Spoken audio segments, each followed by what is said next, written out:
Хар тамхи, секс тоглоом, заллин. 3 дугаар сарын 12-нд Нондха бүрийн мужидынхаа нэгэн сүмд хар тамхины эсрэг ажиллагааны үеэр 2 лам баривчлагджээ. Оройн 22 цагийн орчимд тухайн газарт хар тамхи хэрэглэж байгаа тухай гомдол ирсний дараа цагдаа нар ажиллагааг эхлүүлсэн байна. Эдгээр бичлэг дээрээс нэгэн лам цагдаа нартай гинэт нүүр тулан таарахтаа хэрхэн гайхаж байгааг харж болно. Энэ 2 лам метамфетамин хэрэглэхдээ ашигладаг хэрэгслүүдтэйгээ хамт баригдсан байна. Дараа нь тэдэнд хар тамхины шинжилгээ хийж хариу нь эерэг гарчээ.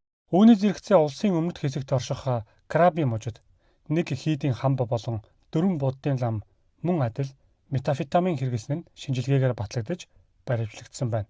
Ийм төрлийн хэрэг анх удаа гарч байгаа зүйл биш бөгөөд өмнө нь ч бас орон нутгийн хэвлэл мэдээллээр цацагдж байжээ.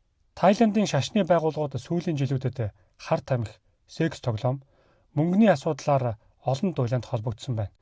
Буддизм бол Тайландын гол шашин бөгөөд хүн амын 90% шүтдэг нийгмийн гол тулгуурын нэг гэж тооцогддог.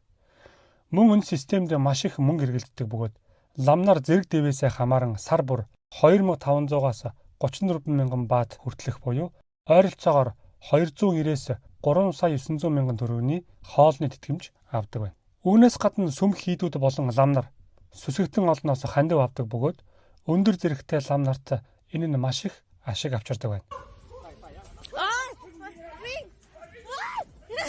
Зарим ламнар чинээлэг дагалдагч нараас хэдэн 10 мянган баат хүртэл авдаг байна.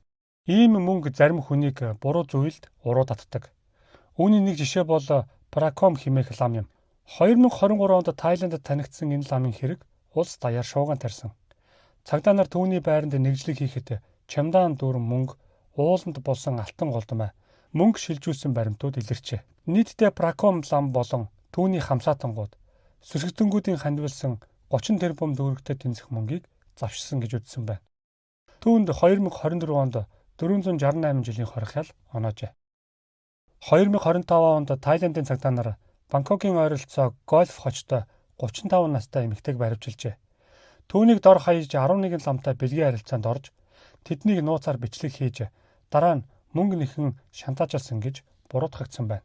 2026 оны эхээр өөр нэг хэргийн мөрдөн шалгалтын үеэр цагдаа нар бэлэн мөнгө, гар буу, бэлэг эрэхтэн томруулагч, биеийн үнэлэгчдийн холбоо барих утасны жагсаалт, мөн порно диск бүхий DVD тоглуулагч олжээ.